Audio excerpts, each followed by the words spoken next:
আমি একজন পুরোহিতের মেয়ে। আমি কোনো পুরুষের দিকে আজ পর্যন্ত চোখ তুলেও তাকাইনি। কিন্তু বাসর রাতে আমার স্বামী আমার উপর চরিত্রহীন হওয়ার অভিযোগ আনল এবং তার কথা প্রমাণ করার জন্য আমার আল্ট্রাসাউন্ড করিয়ে ফেলল। আর তখনই জানা গেল যে আমি সত্যি সত্যিই 4 মাসের প্রেগনেন্ট।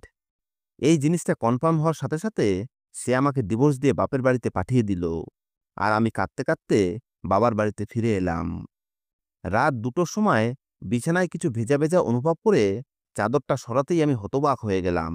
কেননা আমি একজন ভদ্রসভ্য মেয়ে।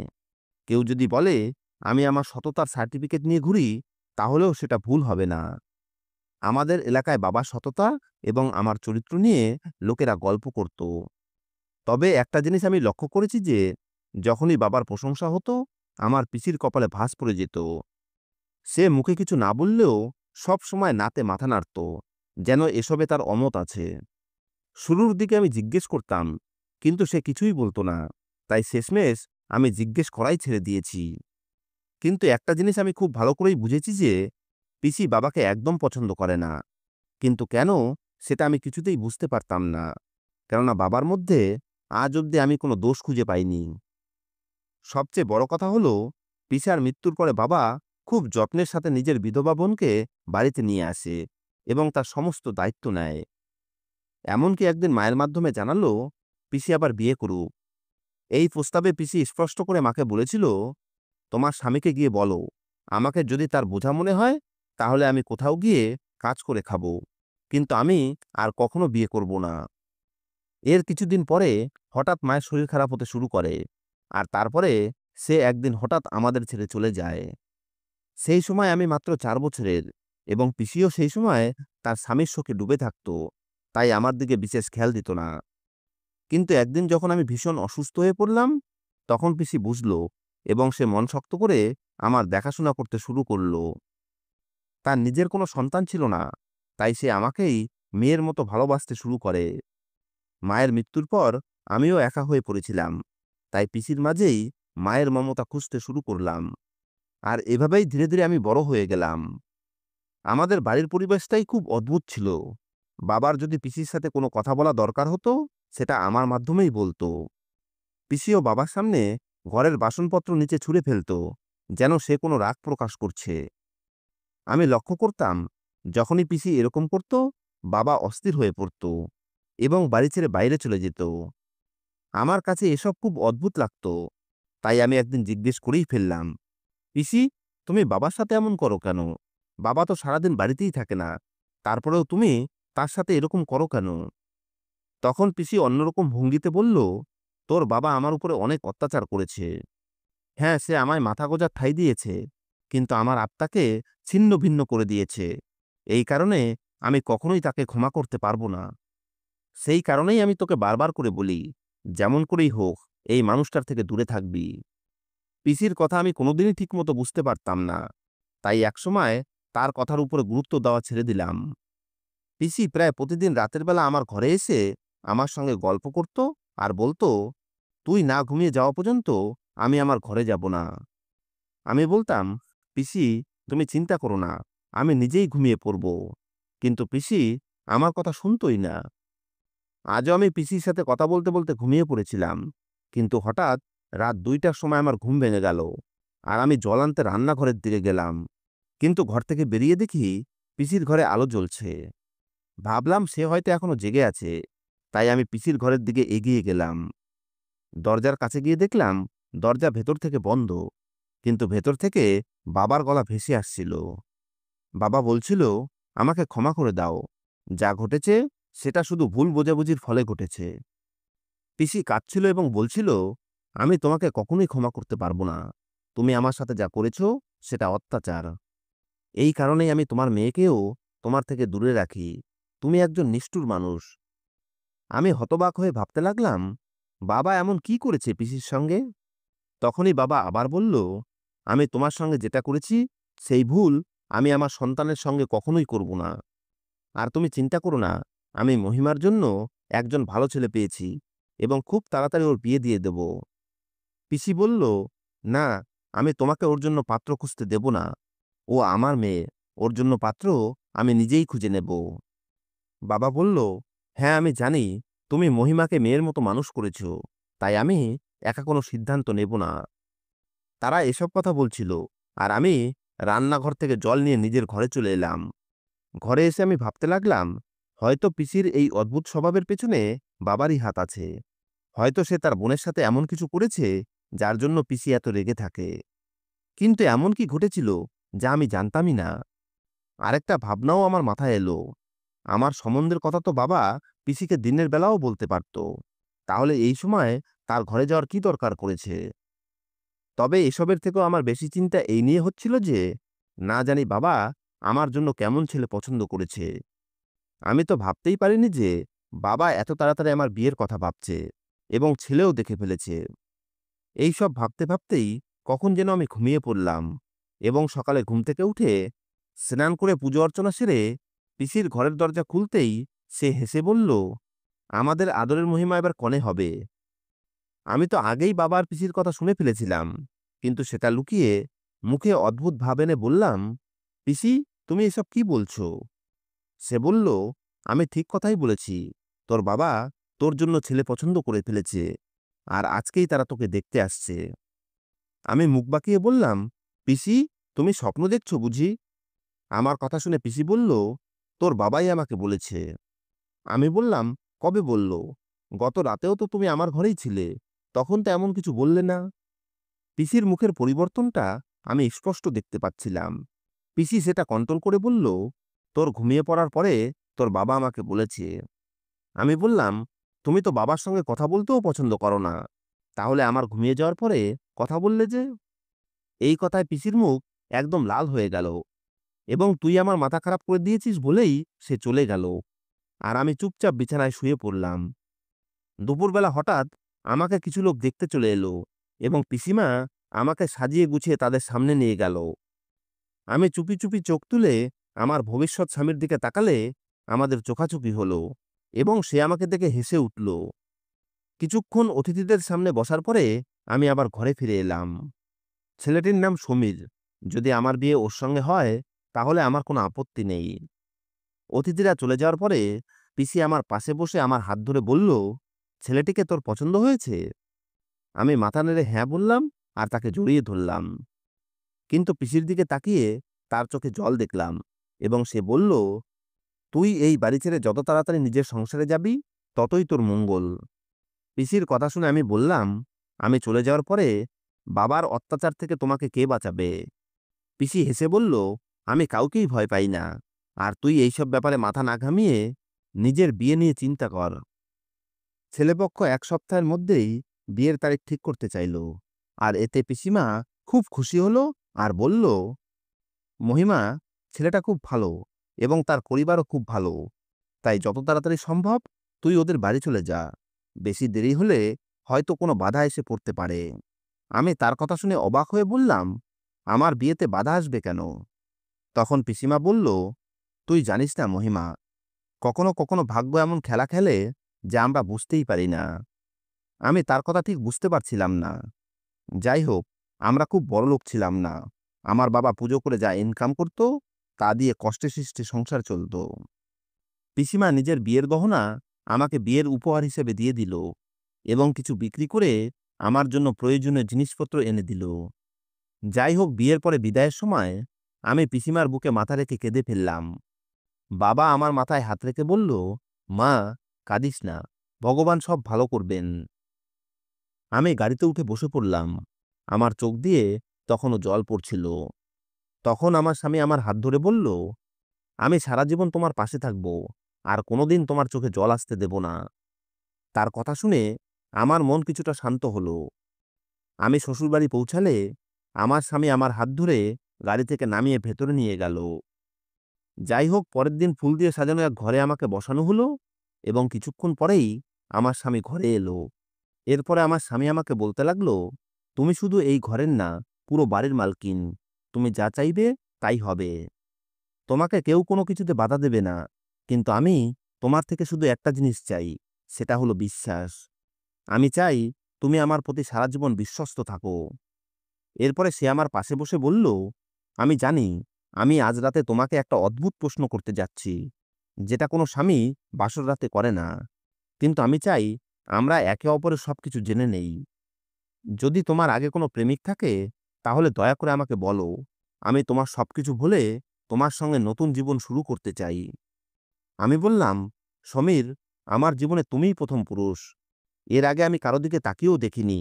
কথা বলা তো অনেক দূরের ব্যাপার। আমি আমার স্বামীকে সত্যি কথাই বলছিলাম, কেননা আমি কোনোদিন কোনো ছেলের সাথে বন্ধুত্ব করার কথাও ভাবিনি। তবে এটাও সত্যি যে যদি আমার অতীতে কোনো ভুল হয়ে থাকতো বা কোনো পাপ করে থাকতাম, তাহলেও আমি আমার স্বামীকে সেটা কখনোই বলতাম না। কেননা পিসিমা আমাকে অনেক আগেই বুঝিয়ে দিয়েছিল যে কোনো মেয়ে যদি বিয়ের আগে কোনো ভুল করেও ফেলে, সেটা কখনোই নিজের স্বামীকে বলা উচিত নয়। কারণ পরে সেই কথার সূত্র ধরেই সে সারা জীবন তোমার উপরে মানসিক অত্যাচার করবে। পুরুষের ভালোবাসার ফাঁদে পড়ে নিজের ভুল স্বীকার করা কখনোই উচিত নয়। আমার স্বামী হেসে বলল, আমি জানি মহিমা, তুমি একজন পুরোহিতের মেয়ে, তাই তুমি কোনো ভুল করতেই পারো না। আমি তোমাকে বিয়ে করেছি কারণ আমি জানি তোমার অতীত নিষ্পাপ। এরপরে সে বলল, মহিমা, তুমি কাপড় বদলে এসো, তারপরে আমরা বসে গল্প করব, একে অপরের পছন্দ অপছন্দ জানব, আমরা আমাদের জীবনের সেরা দিনগুলো একসঙ্গে কাটাবো। সমীরের কথা শুনে আমার মনে হচ্ছিল যেন জীবনের সমস্ত সুখ আমার হাতে তুলে দেওয়া হয়েছে। আমি তাড়াতাড়ি পোশাক বদলে এলে সমীর বলল, আমাকে বলো তুমি কি চাও। বলেই সে আমার হাত ধরে আমাকে নিজের পাশে বসালো। আমি তাকে বললাম, আমি চাই তুমি আমাকে ভালোবাসবে, সম্মান করবে আর সব সময় পাশে থাকবে।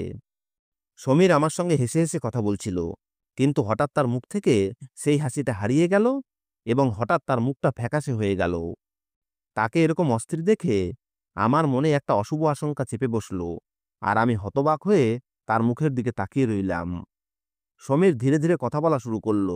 সে বলল, তুমি খুবই রোগা পাতলা, তুমি কিছু খাও না নাকি?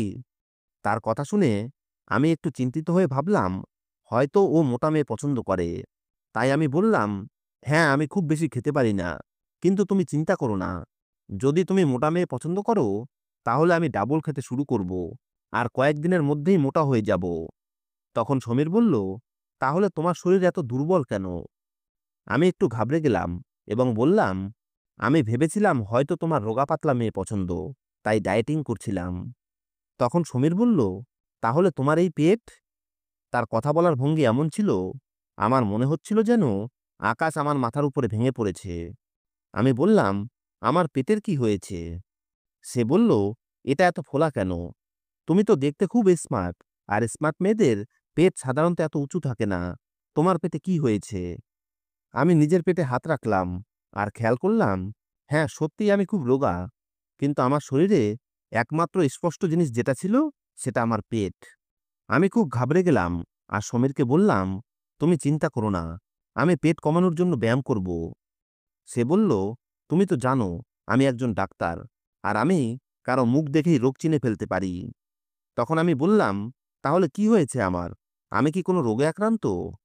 সমীর মাথা নেড়ে হ্যাঁ বলল এবং বলল, তোমার খুব ভয়ানক একটা রোগ হয়েছে। তার কথা শুনে আমার নিঃশ্বাস যেন বন্ধ হয়ে গেল। আমার স্বামী রেগে গিয়ে বলল, কি বলছিলে? আমিই তোমার জীবনের প্রথম পুরুষ? এর আগে তুমি কারো দিকে তাকিয়েও দেখোনি? তাহলে আমাকে সত্যি করে বলো, তোমার গর্ভে কার সন্তান?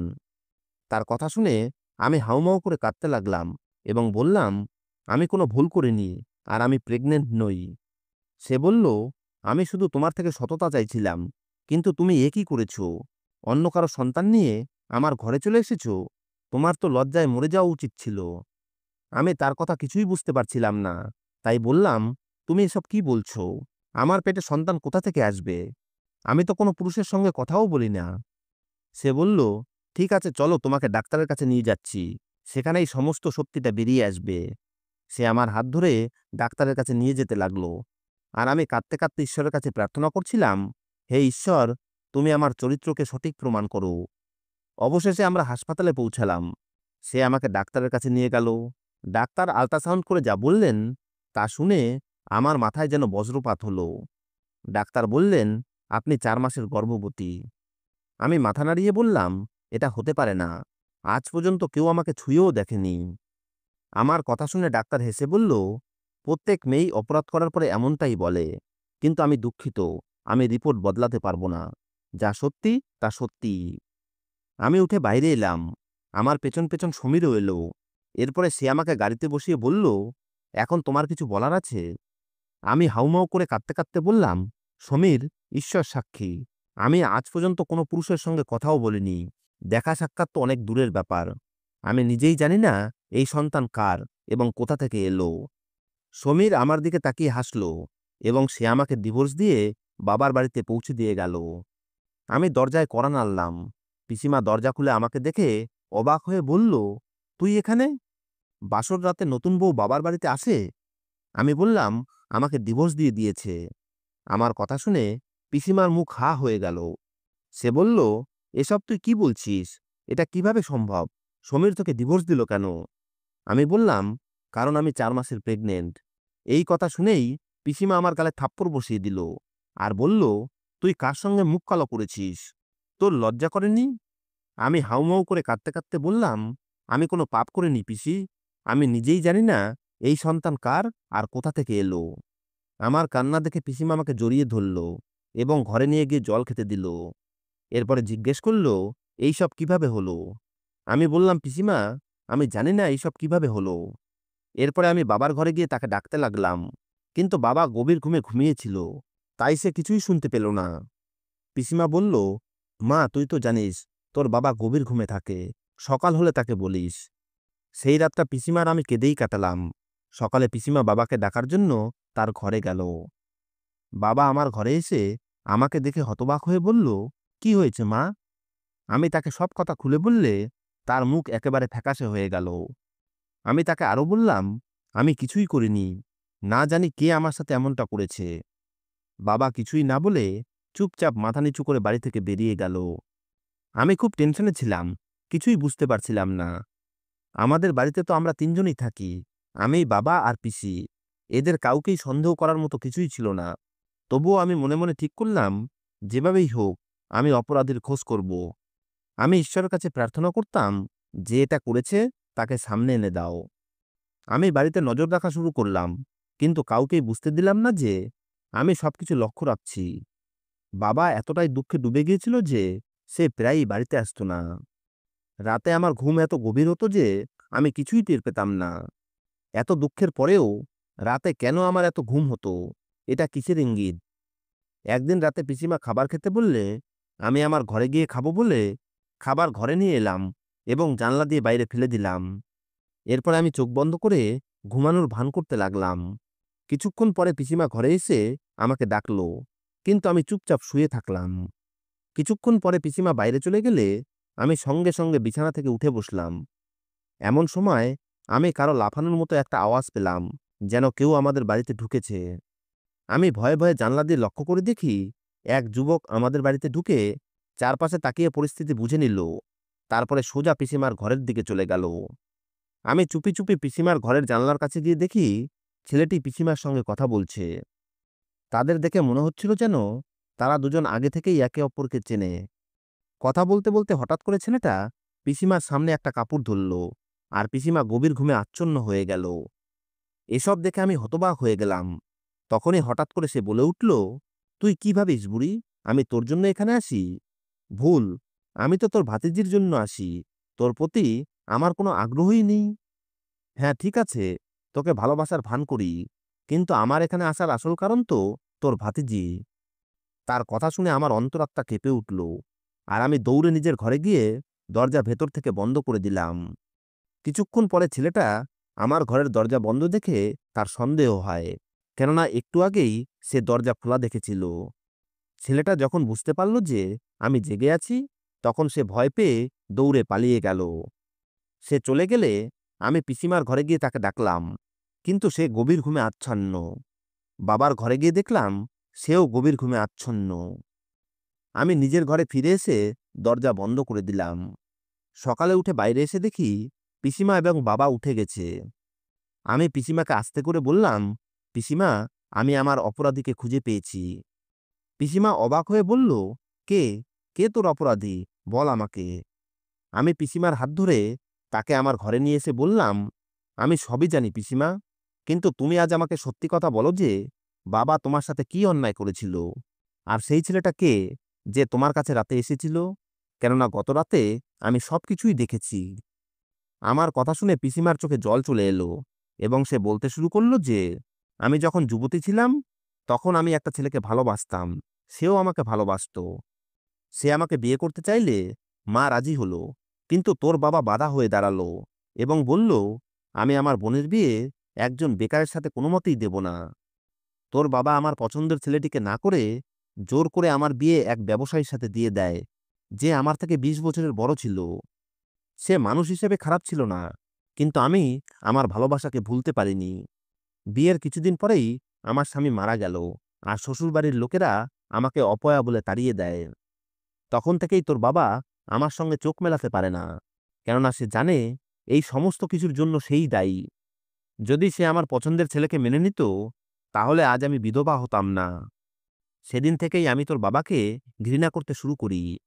সে যখন তোকে আদর করত, তখন আমি ভয় পেয়ে যেতাম যে সে তোর বিয়েও কোনো বৃদ্ধের সাথে না দিয়ে দেয়। এই জন্যই আমি তোর বাবা আর তোর মাঝে একটা সীমা টেনে রেখেছিলাম। যখনই ওর দিকে তাকাতাম আমার পুরনো কষ্ট জেগে উঠত। তাই আমি ঠিক করেছিলাম যে আমি এই লোককে কখনোই ক্ষমা করব না। আর আমি প্রতিজ্ঞা করেছিলাম যে আমিও এক অবৈধ সম্পর্ক গড়ে তুলব, যাতে ওর মুখে চুনকালি পড়ে। তুই শুনে কষ্ট পাবি যে আমি আমার থেকে ২০ বছরের ছোট একটা ছেলের সঙ্গে অবৈধ সম্পর্কে জড়িয়ে পড়ি। আমি প্রতিদিন তোদের খাবারে ঘুমের ওষুধ মিশিয়ে দিতাম, যাতে তোরা কিছুই টের না পাস। তার কথা শুনে আমি ফুঁপিয়ে ফুঁপিয়ে কাঁদতে লাগলাম আর বললাম, গত রাতে আমি জেগেছিলাম এবং দেখলাম একটা ছেলে বাড়িতে ঢুকে তোমার ঘরে গেল এবং তোমাকে অজ্ঞান করার ওষুধ দিল এবং বলল আমি তোমার জন্য নয়, তোমার ভাতিজির জন্য এখানে আসি।